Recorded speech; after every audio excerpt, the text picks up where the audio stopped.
Hello and welcome to another show from Impressive CV. Today I would really like to welcome a warm welcome to a special guest of mine, Melessa.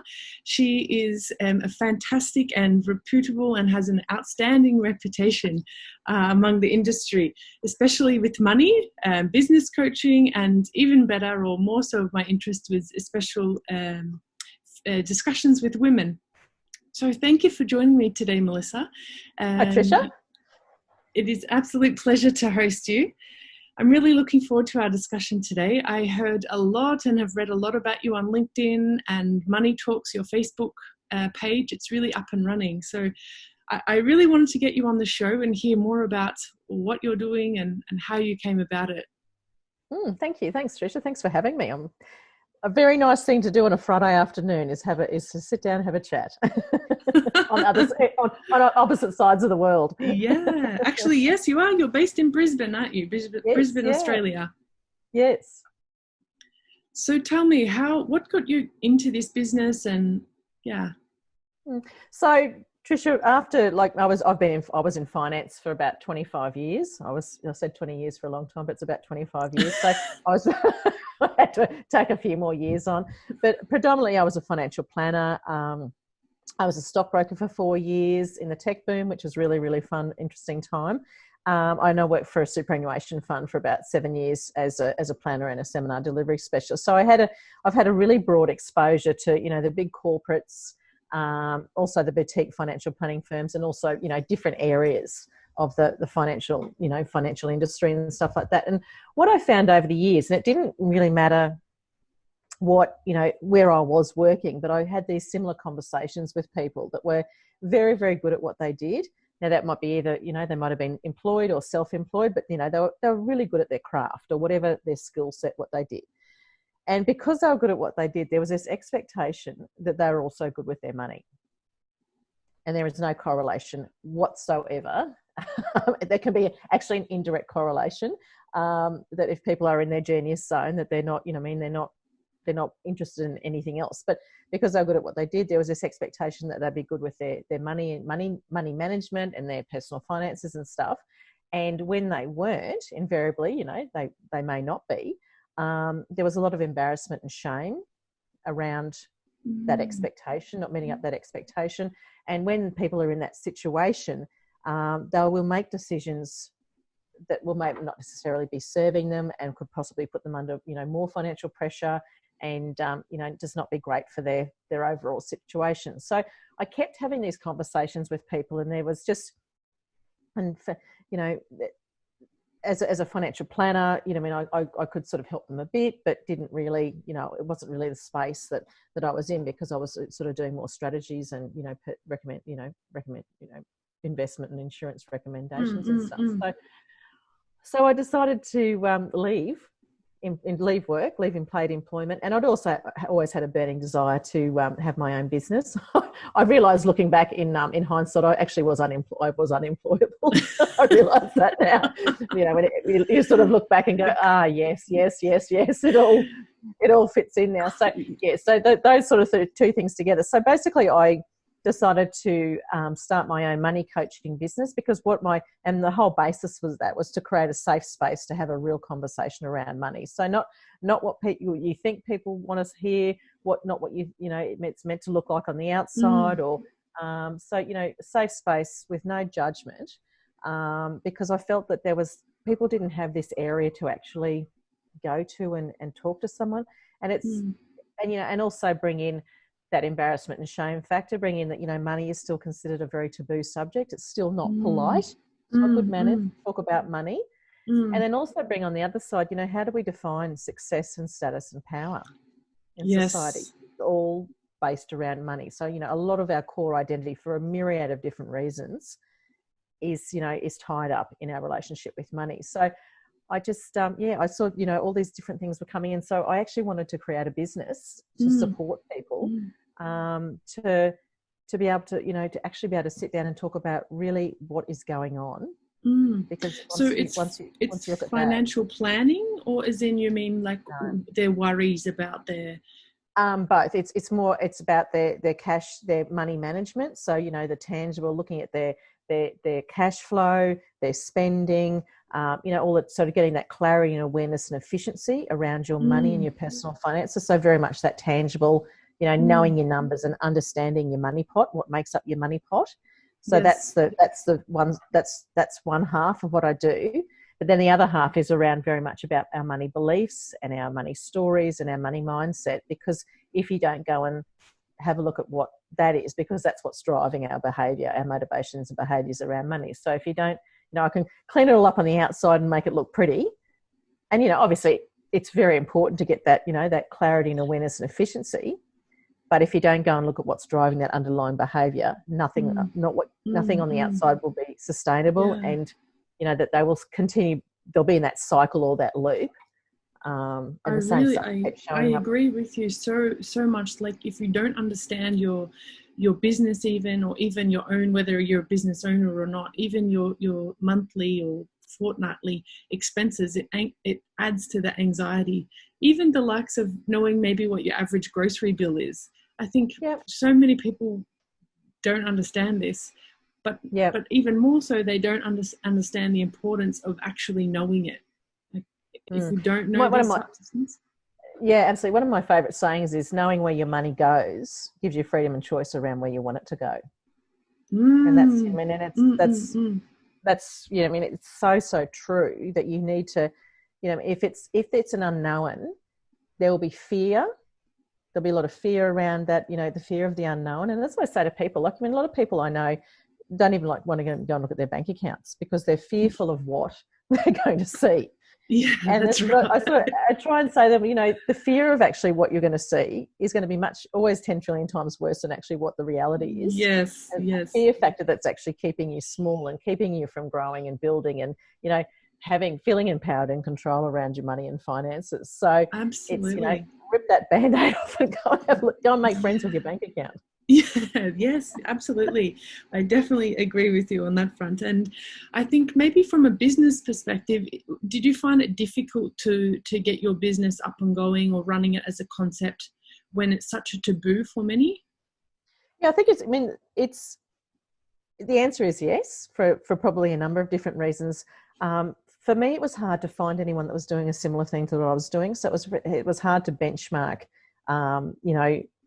So, I mean, I'm not saying that there was not anywhere around, but there was just no one that I could see that was actually doing the one-on-one coaching, you know, individual coaching. You know, there's a lot of group programs, there's a lot of online programs and stuff like that, but I couldn't see anyone that was actually doing exactly what I was doing. So it was a bit hard to sort of, you know, set my pricing and stuff like that. Yeah.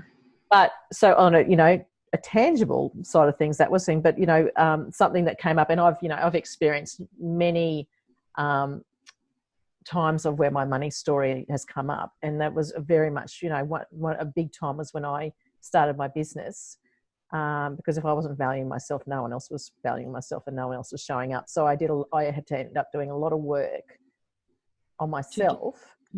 Some self-reflection. And you know, once it happened, it was quite amazing of how my business turned around and stuff. Fantastic. And are you working with like the general population, or who's your target audience? So my specific target audience would be professional women, because that's, you know, that's who I am. So it's professional women. They could be employed or self-employed. But, you know, they could be single, they could be married, they could be divorced, they could be widowed. You know, it doesn't really matter what their structure is. It's more, you know, connecting with professional women. But then, you know, if they've got a partner, I'll work with them as well.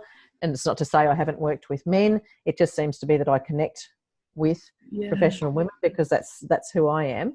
And it's also people that are, you know, whatever they're doing has not been working, or it's not, you know, it's not how they want it to be, and that are very open to looking at it differently and open and ready to look at things differently. So it's really more that mindset of being open and ready to make it, you know, take some action and make a change around their circumstances. This is just fantastic, because really I think even in my generation, I feel maybe there might be an age difference between us, and still I feel that for my generation now, that women are still not as empowered, or maybe feel comfortable talking about money as what we could be. And I think maybe the likes of even stock market trading is still a very heavily male-dominated industry. You'll find even on the television the likes of the presenters talking the financial reports. So I think it's very difficult unless you actively go and seek information about money management or where you want to go. I think it's often a topic that's not really discussed even among my generation. Yeah, and I think. Yeah, sorry, no, it's just because it's interesting with women, and and this is not right or wrong or good or bad, but we tend to give away our power a lot when it comes to money and finances for lots of different reasons. But somewhere along the line, we've been told, girls aren't good with money, or, you're not good with money, or there's something, part of our, our money story, our money beliefs. And then that gets ingrained us. And a lot of women I've worked with, or they've been told by a partner or the partners looked after the money because, they earn more, or they just, for lots of different reasons. Yes. Which I won't go into on a huge scale. But, we tend to give away our power around, particularly in relationships around money, and it's just it's something that I feel really strongly about of really of empowering people, empowering particularly women.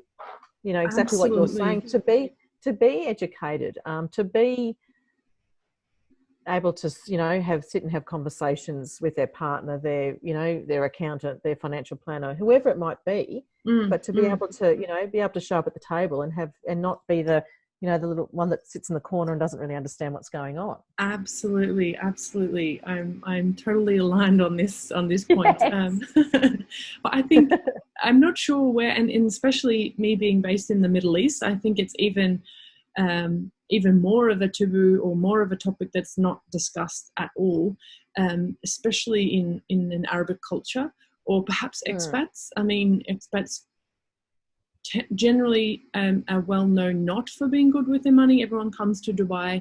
There's a lot of female business startups trying to pave their way, but they end up coming back home to Australia, to the UK, to their home country worse.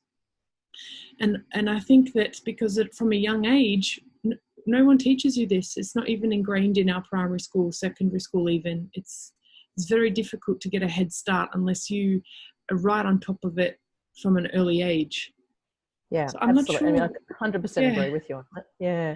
What do you think we could change the culture? Like, how could we break this or encourage future generations, or especially women, to get into a habit? I think it's about teaching in schools and or running courses for school-aged kids, because that's where that's where they will get their foundations, because when they leave school and go to university, then it starts. You might have a job, or it's getting those really baseline foundations and understanding in place about money. About if you get a loan or you get a credit card, what the ramifications are. If you don't pay your phone bill, what that can that could come and bite you on the bum in 10 years time when you're trying to get a mortgage. Exactly. So there's all sorts of things of just as it's not making it right or wrong or good or bad, it's just being educated and informed to be able to make a conscious decision about things, but knowing the basics. I think that's a really, particularly for women, it's just to have that base level understanding. And a lot of people don't get that because they've grown up in households where the parents mightn't necessarily have those skills. So they're doing the best they can with the information that they have, but they mightn't have been given the skills from their parents. So the money stories and our money beliefs are very family of origin, very intergenerational. I hear my dad saying to my daughter now the same stuff he said to me about, you have to work really hard, and you have to, it has to involve a lot of blood, sweat and tears. And, I don't necessarily agree with that. I absolutely agree. I think if you are astute and you are aware of other resources, and it's about efficiency and diversification, making sure that you understand what's going in, what's coming out, maybe even taxation, things like this. I think it's very rare that we are empowered around these topics. But yeah, I really, I'm glad we are discussing this, because I think it's so important, and other people begin to look up to you and seek for your own advice, and I think this is something it's nice. I'm not sure how to explain it, but No, and it's just I'll give you another example, Tricia. I work with quite a lot of women, because I've also, money was one of the main reasons that ended my marriage 8 years ago. That was because I'd completely given away my power in a relationship around money and stuff like that. So I've worked and supported a lot of women when they come out of a marriage, or they might be still in a marriage, and there's a big imbalance with with who's looking after the money and who's managing the money, or they've come out of a relationship very disempowered, very not knowledgeable, and they're very keen to change that. So I work quite a lot in the space of really empowering women again, or giving them the tools and the knowledge and the strategies and the confidence and the support and everything, and and also around the mindset to be able for them to be able to get back up on their feet. And absolutely, and I love doing that. I really love it. It's such, I think the mind is a powerful tool. Once you've got that set, I think, you're endless, I guess. So, yeah, it's fantastic. Well, exactly. Well, look at us, the I guess. Sky is the limit. The sky's the limit. Yeah, it's just, if you have your goals in place, there's no reason why you can't get there. But I guess maybe, what would you think that would be maybe like a couple of pieces of advice, maybe for women? I'd like to focus on that, and your 3 pieces of advice for women moving forward. Number one, just understand what, as I said at the beginning, make friends with your bank account. Go and see what's going on. Understand what's coming in, what's going out, what the flow of funds are in your bank accounts. Understand what bank accounts you've got. Understand what you own and what you owe. Understand what you've got coming in. Understand what you've going out. I call it, doing a personal financial audit. So just, really knowing your numbers and understanding what makes up your money pot. So it's, number one, make friends with your bank account. Number 2, really understand what your fixed costs are. So that's about your fixed costs of, everything that you pay on an ongoing regular basis. So that could be weekly, that could be fortnightly, monthly, quarterly, annually. It doesn't matter the time in between, but you pay it on a regular basis, and it'll pretty much the same amount. And so, really understand that, and review them. Like, that's why I say to people, review your fixed costs. You can free up a lot of cash flow just by, ringing your current providers and telling them you're having a look around and you want to review. So that's, and the monthly subscriptions that people, they subscribe to, say, a year subscription for a fixed cost, and then they don't even end up using it. And then over the 12 months, it ends up being a huge number of fixed cost. And stuff that's coming out that you don't even realize, particularly if it's coming off a credit card or something like that you've actually got your PayPal or... Yeah, absolutely. So, actually, before you review them, list out all your fixed costs. Go and actually find out what all your fixed costs are. Write down, how much they are, what basis you pay them on. And then I usually suggest to people to go through them all and do a tick or a cross beside them of which ones you can review and which ones you can't review, because there's some that you can't review, like body corporate or rates or water. Obviously in Australia, there's usually only one provider. You can't review them, but there's a lot, your utilities, your insurances, your phone, internet, all those ones, you can review them. So that would be, make friends with your bank account, review your fixed costs. My other thing is to really have a look at your lifestyle spending. So anything, discretionary or lifestyle spending is anything that it's not a fixed cost. So, I describe that every time you walk out the door, that'll be lifestyle. So, you know, all the fun stuff. I agree. Do you need that coffee every single morning for $5.50? Yes, it's essential. That's fine. Absolutely. Well, for me, it is. I buy myself a coffee every morning. I get up and go for a walk and buy myself a coffee every morning. But it's not making it right or wrong or good or bad. But you know, I get people to track their spending, their lifestyle spending for 30 days. And so what that does is that gives you, you know, understanding where and what you're spending your money on, and whether you're comfortable with where you're spending it on. Because when you've reviewed your fixed costs, you know, once they're down and they're efficient and they're sorted, that's, you know, they're set. Whereas if you want to free up some money to maybe direct to somewhere else, like that might be to pay down more debt or have cash reserves or put away money for school holidays, fees, school fees, whatever it is, there's a little bit more flexibility with regards to your lifestyle spending. You can sort of, you know, say, well, look, you know, we're probably spending a little bit too much on coffees. So I might just scale back to 1 coffee a day instead of buying 3 coffees a day. You know, this is just an example. Yeah. And then, you know, what I save there, I can channel that to somewhere else. And I feel comfortable with buying 1 coffee a day. That's my treat. You know, I have a lovely coffee every day, but all the other coffees, I might make them at home or, you know, whatever it is. It's like the other thing, you know, not buying your lunch every day when you go to work, you know, maybe sort of take your lunch every day and then on a Friday have a treat lunch. Yeah, absolutely. It's not about scorched earth and going, well, I'm not spending anything because that won't be sustainable anyway. So it's just, you know, it's just understanding, shining the light on it and really understanding. I think subconsciously we know this. We do know this, but it's just bringing it up to discuss it that makes it more consciously aware not to do it. Yeah, it's making it. Yeah, I completely agree. I call, you know, by tracking your lifestyle spending, like doing this, I call you develop conscious spending habits. So it's very cool that you just put that up, because it's if it is front and center and it's, you know, in your zone that you're focusing on it, you're focused on your fixed costs, you're focused on what you're spending, then people develop what I call conscious spending habits. So it's not about, you know, it's not about buying it or not buying it. It's just making a pause and a conscious decision around, well, you know, do I really want this, or is it just a knee jerk, or is it just a habit, or feel good? Or, you know, what reasons? Because which is a whole other conversation about why we spend, our motivations behind spending. Yeah. But it's just with all the clients that I've worked with, and by doing that, they develop. It comes out in all different ways, but you know, they do develop these conscious spending habits, and it's really fantastic because, you know, once again, you're feeling like your money's not controlling you. You are actually in the driver's seat, and you're controlling what's going on. Yes, I love this. Yeah, Great. so they're the tangible things, and I think also particularly with women is really understanding their money story. And the impact, you know, understanding their money story and understanding, you know, their money beliefs. Yep.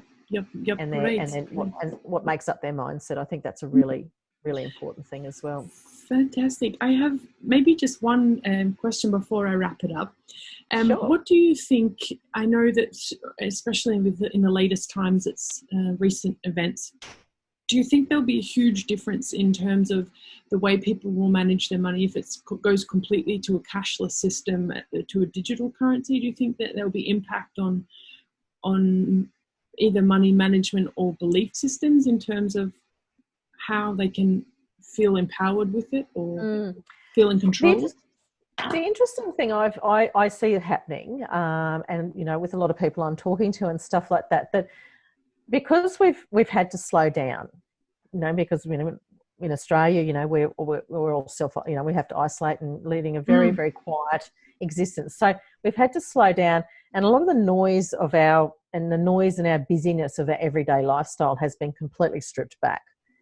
And the thing I love about that is it's giving people the opportunity to, you know, redefine what's really truly valuable for them. And then they're able to reassess what needs to stay and what needs to go, because we've had a lot of stuff taken away from us. Now that's not saying when, you know, things get back to whatever the norm looks like, whatever normality is going to look like again for us. But that's not to say can't start doing those things again. But you know, if we can go without them, how important were they in the first place? Absolutely. So, and that's, you know, That's with money, that's with business, that's with money, with spending, with family, you know, all across a myriad of things. And I think that's a lovely thing that's happening. We're sort of getting back to basics, or getting back to yeah, absolutely, you know, just living a really simple existence. Absolutely. And we're all surviving it. Yeah, that's right. That's a funny thing. You thought that you'd never be able to go, you know, miss all of these exuberant things now that we think about it, but here we are. Yeah, I know.